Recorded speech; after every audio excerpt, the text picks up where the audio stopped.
where people were starting to explore witchcraft, whatever, you kind of knew that you were serious about what you were doing if you were willing to wear a pentacle front and center out in public. A lot of people couldn't wear them out publicly because, they had to keep that part of their lives private. They were fearful of losing their jobs, or they didn't want friends to know, or they didn't want their parents to know, or whatever. In fact, we didn't talk about the fact that I was one of the co-founders of The Witch's Voice, which was an international sort of networking and news website that was founded in 1997. We started as a nonprofit organization in order to help people who were having these kinds of legal issues with, having the custody of their children put into question, or were losing their jobs, or they were facing harassment in their communities because of their beliefs in witchcraft and paganism. Having to hide from public chagrin is a feeling I think many people in geek culture will find relatable, and it brings me to my final point for this video. The moral panic in the United States, and to a lesser extent in Australia and France, directed against RPGs, especially Dungeons & Dragons, originated in the media response to the suicides of 16-year-old college sophomore James Dallas Egbert III in August 1980 and 16-year-old high school student Irving Bink Pulling II in June 1982. Patricia Pulling, mother of Bink Pulling, attempted to sue TSR, the manufacturer of Dungeons & Dragons, for the death of her son. Pulling linked her belief that there was satanic influence behind RPGs to 3 other perceived threats to the social order: heavy metal music, the pagan revival, and the satanic ritual abuse scare. Every year around Halloween, articles and videos emerge from popular websites tallying up the scariest magic cards ever printed. Quoting Dr. Thomas Radecki, MD, a psychiatrist at the University of Illinois School of Medicine, the evidence in these cases is really quite impressive. There is no doubt in my mind that the game Dungeons & Dragons is causing young men to kill themselves and others. The game is one of non-stop combat and violence. It is clear to me that this game is desensitizing players to violence and also causing an increased tendency to violent behavior. When people speak to you over the phone and speak to you and you introduce yourself as Dr. Radecki, do you think they have the right to know that you've lost your license? I think certainly I would tell people that if they asked. Appearing often in these lists are grotesque cards showing macabre torture and violence, and imagery of dead things come to life. Ms. Dabari said she and Ms. Denazi formed Concerned Parents, Citizens, and Professionals Against the Seduction of Children in February after they found out that their children were playing a popular trading card game, Magic the Gathering, in an after-school program. If you ask what's wrong with it, then you must not have seen it, Ms. Dabari said. It's inherently damaging and dangerous. It's baffling why any adult would let their child near it. There are images on the cards of Leviathan and Satan with the demon pentagram on his forehead. It's easy to find these kinds of cards, though. They're everywhere in every set and have been since the game's inception. To me, the scariest cards in Magic's history come from one set, a small run of just 122 cards, widely available in America as the ball dropped on January 1st, 1995. People talk about the witching hour being sort of like midnight. In fact, it can be any number of times of day.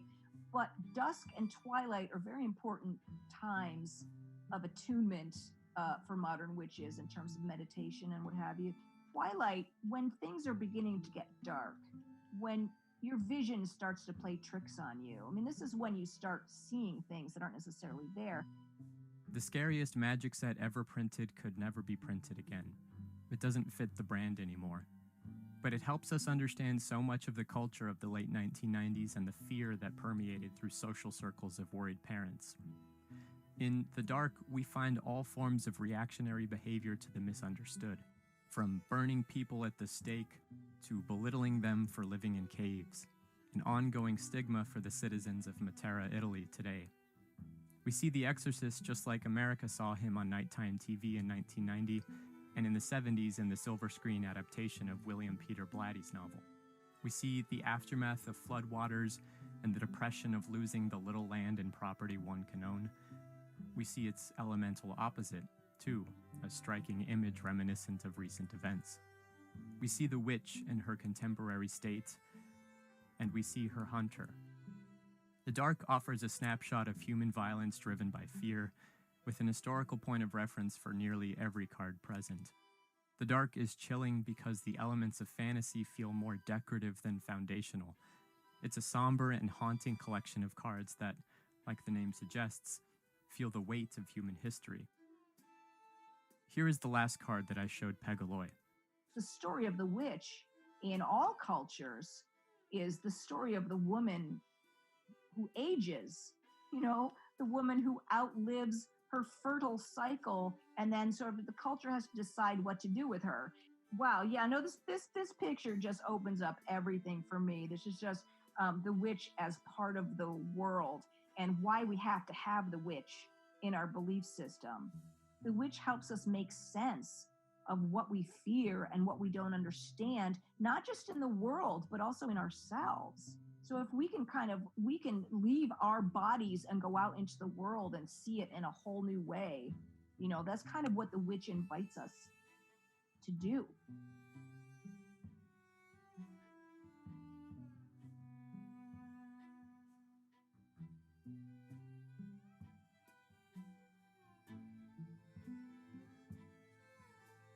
This episode is brought to you by cardkingdom.com. Go to cardkingdom.com/studies to pick up magic cards, spooky and otherwise, for the holiday season. I'd like to thank my 3 guests on this episode. The first is Pegaloy, at The Media Witch on Twitter. You can find links to her articles in the description below. She is brilliant, and I'm very grateful she got to be part of this, and I really appreciate her insight. The second is Eric Landis, who is a co-host of the One Man a Short podcast, and you can find him on Twitter at ProggyBoog. Eric, thank you for sharing your personal experiences with the game. And finally, I'd like to thank Erin Campbell for providing an excellent narration of the articles and quotes. I love Erin's voice, and I thought she would be perfect for this episode. You can find her on Twitter at OriginalEstrus. Thank you to the Dredge Queen. Finally, you can support me by going to risticstudies.com or patreon.com/risticstudies if you enjoyed this episode. I'm selling mugs on my shop. These are the last run. They will be gone before the end of the year. And you can use coupon code WITCH for free shipping. Thank you so much for watching, as always.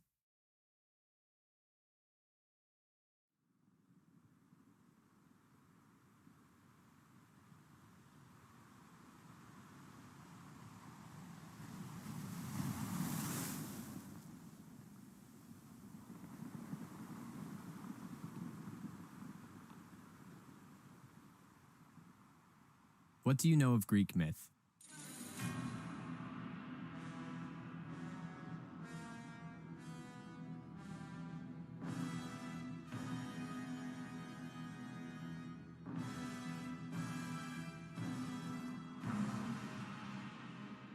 Perhaps images from MGM's 1981 epic Clash of the Titans streak across your mind in response to such a question. Images of Perseus weaving his way through Medusa's lair as Harryhausen's Gorgon hunts her prey in stop motion. Images of grandiose temples, rocky cliffs, and the sea.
set to the soaring score by Lawrence Rosenthal and the London Symphony Orchestra.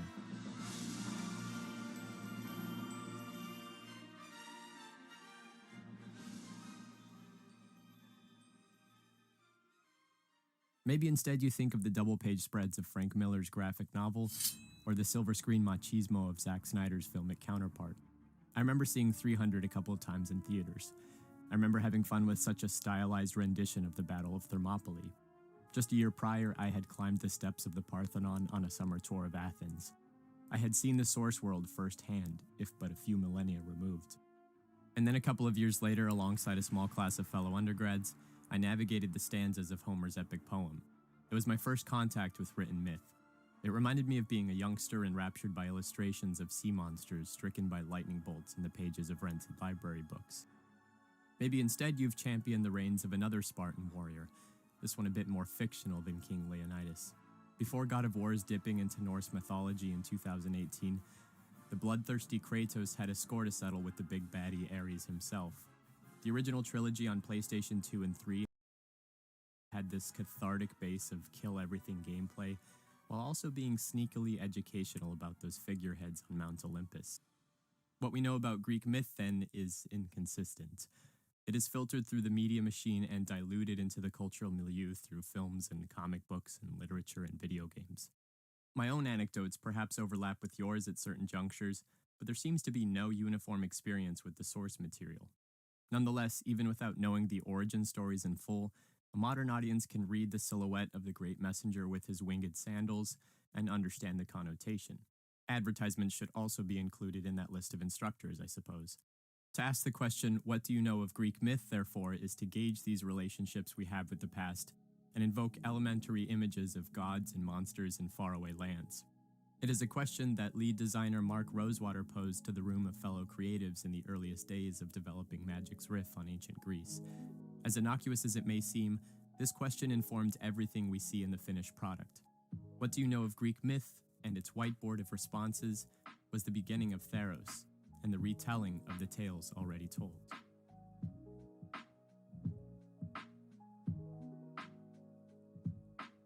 Before coming to his team in Magic R&D to pitch Theros almost a decade ago, Mark Rosewater already had two seeds of inspiration sprouting in his mind. The first was a kid's book he picked up while scanning the library with his youngest daughter. He only remembered the subtitle, Gods, Heroes, and Monsters, but it served as the main point of reference to understand the most resonant qualities of Greek mythology. The second was a card from Future Sight, a somewhat unremarkable draft common.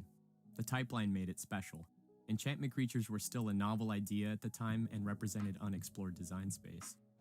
Mark then hired the budding designer but still intern Ethan Fleischer as his strong second and assigned him research. Ethan hit the books and then wrote his own. Classical mythology and Magic the Gathering became the go-to handbook for the team throughout design and development. It functioned as a glossary of the mythical monsters that already existed in the game, as well as a cache of examples of the Greek stories that could easily be adapted into the color pie.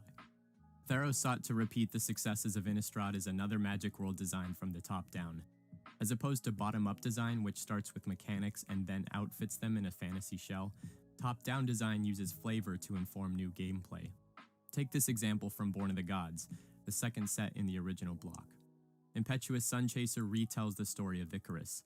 We can understand this from the illustration, of course, but the text box and power and toughness are top-down representations of the character's ambitious behavior. He's relatively weak, but must attack, including the first turn he's cast. This is momentarily advantageous, but once your opponent presents a flyer to block, it's likely that Icarus will overextend his abilities and cascade into the water below. The flavor text also explains his doomed hubris. This is what the first trip to Theros was all about. It started generally with 3 tropes, those of gods, heroes, and monsters, then became more and more concentrated and focused with each individual card design. References and allusions to popular Greek myths like that of Sisyphus, who must endlessly push a boulder up a hill and watch it roll down once he arrives at the top, are of course present, but the creative designers also wanted to reward those knowledgeable of the more obscure stories. A personal favorite was Hundred-Handed One, a type of hecatoncheires, monsters with 100 hands and 50 heads that helped Zeus and the Olympians overthrow the Titans. Ethan Fleischer designed this card, and of course he did. It's brilliant.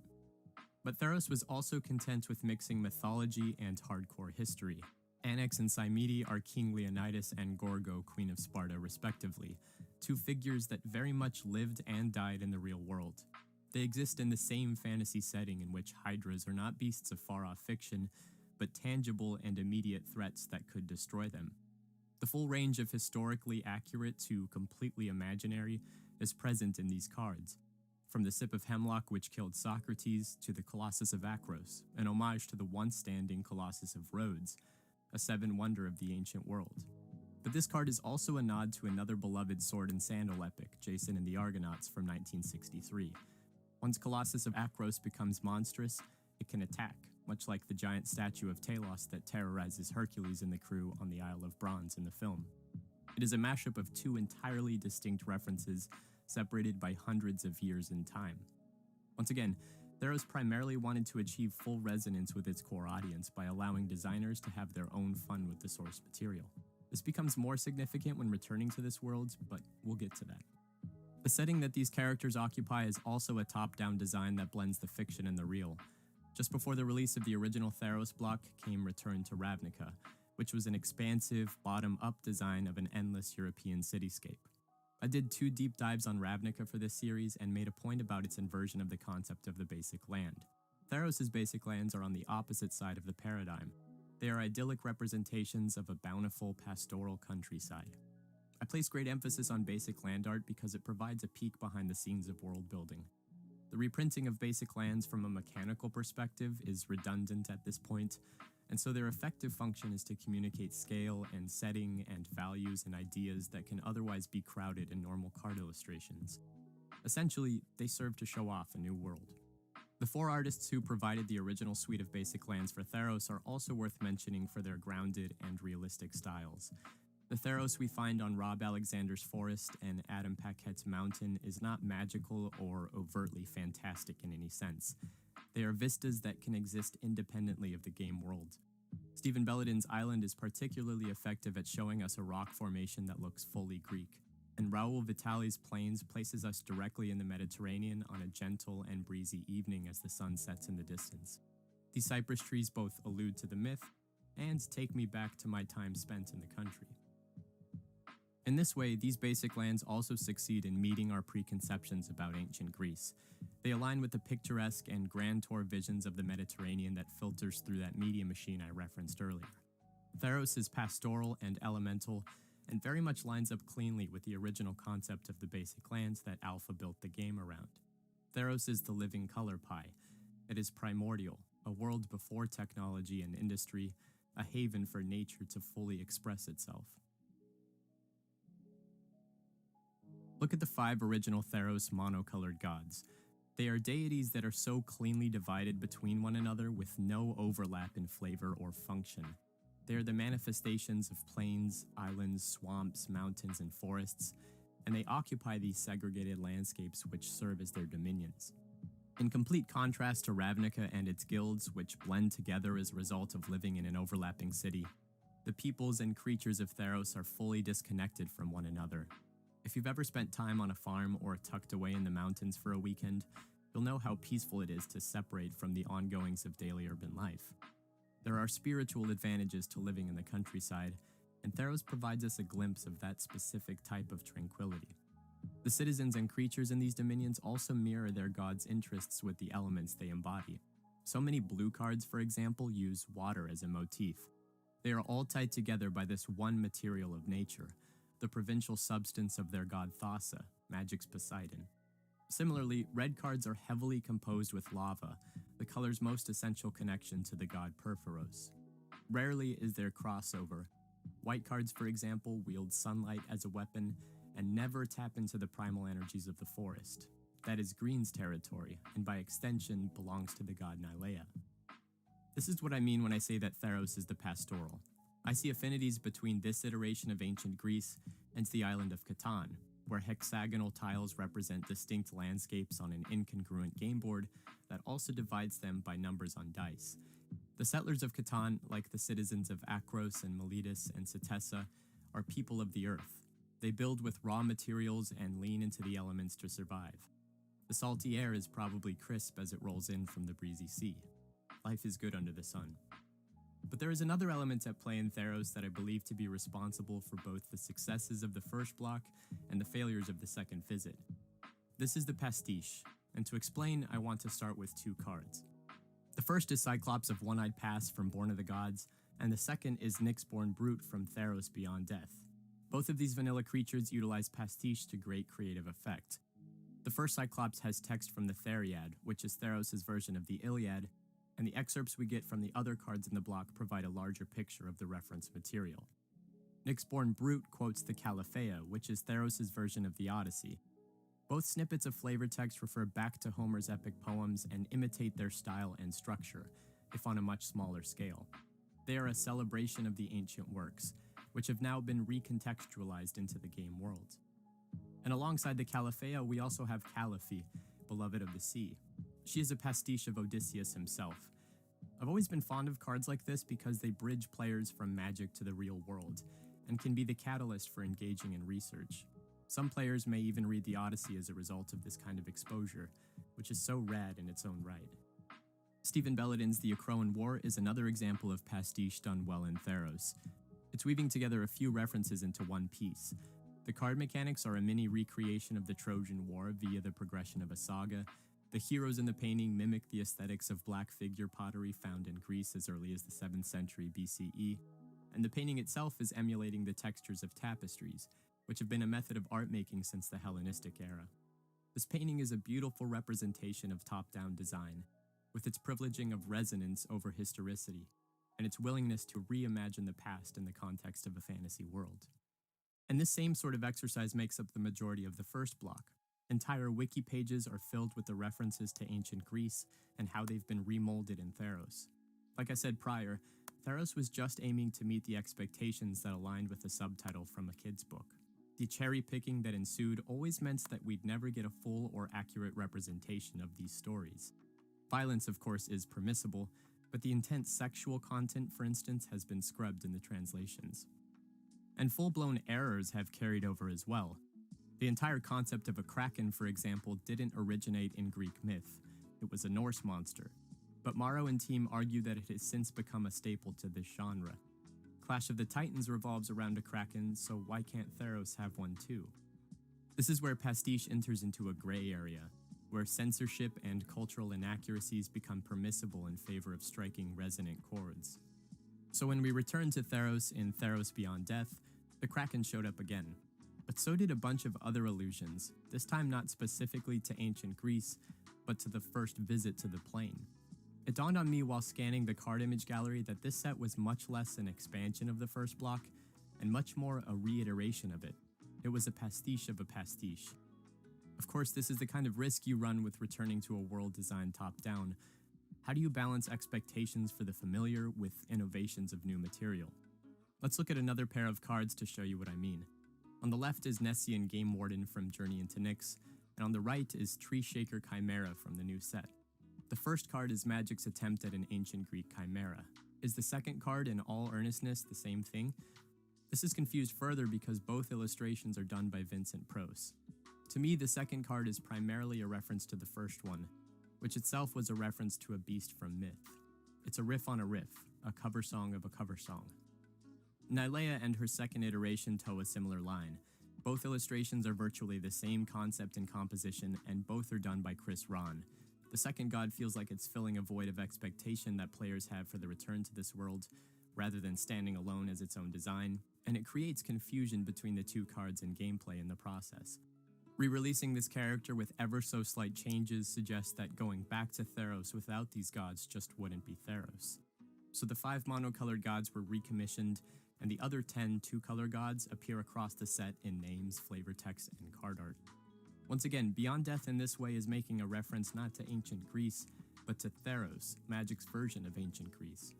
Maybe I'm being too picky or particular, but scanning the card image gallery of both sets simultaneously has me crossing my eyes. It's as if for every specific character design or event or visual gag from the first visit, there is a pseudo-equivalent present in the second visit. Archon of Sun's Grace reminds me of that one white rare from the pre-release, Celestial Archon, also by Matt Stewart. Brine Giant is essentially benthic giant, but out to terrorize during the day. Naiad of Hidden Coves sends me back to my study on the art of David Palumbo. Wavebreak Hippocamp is eerily familiar, and so is Hero of the Games. Bronzehide Lion is too, but like its first iteration, it's also a reference to the Trials of Hercules. These strange doublings keep going, each one leaving me feeling like I've been here before. And then the sense of deja vu comes full circle with this card. In 2010, Clash of the Titans was remade. This time it had 10 times the budget, a more ambitious scope for its special effects, and leaned into all the Hollywood action movie tropes that it could muster. It's a generically bad movie, but it made some minor plot adjustments and streamlined the story. Much like every cult classic redo, though, it doesn't do anything particularly new with the work. It feels more like a copy-paste cash grab than a piece of art with something to say. Cinemassacre's review said it best. I saw the remake recently, and of course I had no desire to see the remake. I mean, come on, Clash of the Titans without stop motion? But I gave it a chance. It's not often when a remake helps me to notice how something in the original could have been improved, but still, you can't beat the charm of the original. Like many other remakes of its kind, the 2010 version does pay a cheeky tribute to a character from the original film. It's the mechanized owl called Bubo that Athena gives to Perseus to guide him on his journey. What's funny is, also gotta mention, Boo Boo makes a cameo in the remake, and it's the same Boo Boo. Grey Merchant of Asphodel, like Bubo, is the same Green Merchant of Asphodel. It's a full-on reprint with new card art of a cult classic from Magic's past. Gary, as he is affectionately known by players, kind of encapsulates my qualms about Theros Beyond Death in one card. The element of pastiche present here is a mechanical one, and thus one that radiates throughout the game experience. To cast Gary in Theros Beyond Death Limited means to relive the events of the first go-around. But this is a farce.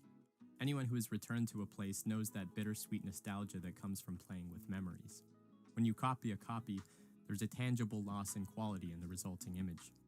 When we went to Theros the first time, we were presented an amalgamated world of Greek myth, high fantasy, and clever illusions wrapped in campy aesthetics.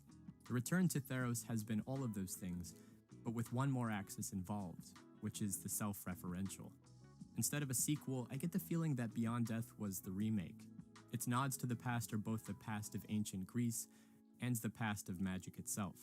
The mechanics are the same with a couple new additions.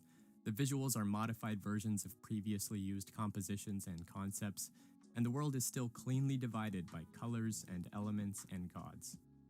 In the basic land suite, we catch a glimpse of the Theros underworld. Its motif of chains and giant pillars is meant to evoke weight and imprisonment. Its saturated skies are both disquieting and serene.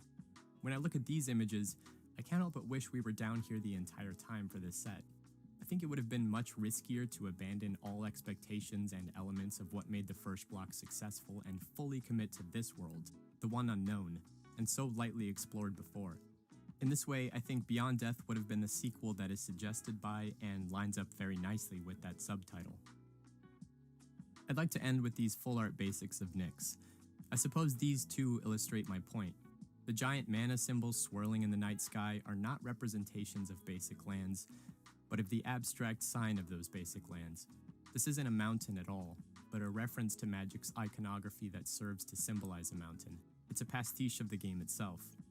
It's the first time we've seen such self-awareness outside of an unset, for better or for worse, not to mention the affinities they have with the aesthetics of another trading card game. In Book 12 of the Odyssey, Odysseus recounts the troublesome journey he has just endured to navigate the dangerous waters surrounding the Sirens.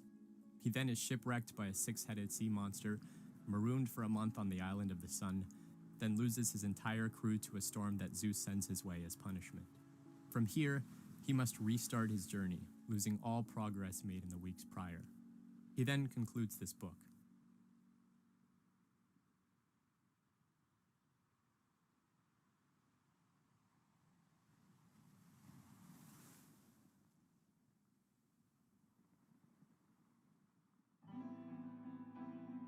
This episode, like all my episodes, is once again brought to you by the lovely people at Card Kingdom. Use cardkingdom.com/studies to pick up some Theros Beyond Death cards or some OG basic lands. I recommend Stephen Belladin's Islands and Foil, of course. Thanks for watching.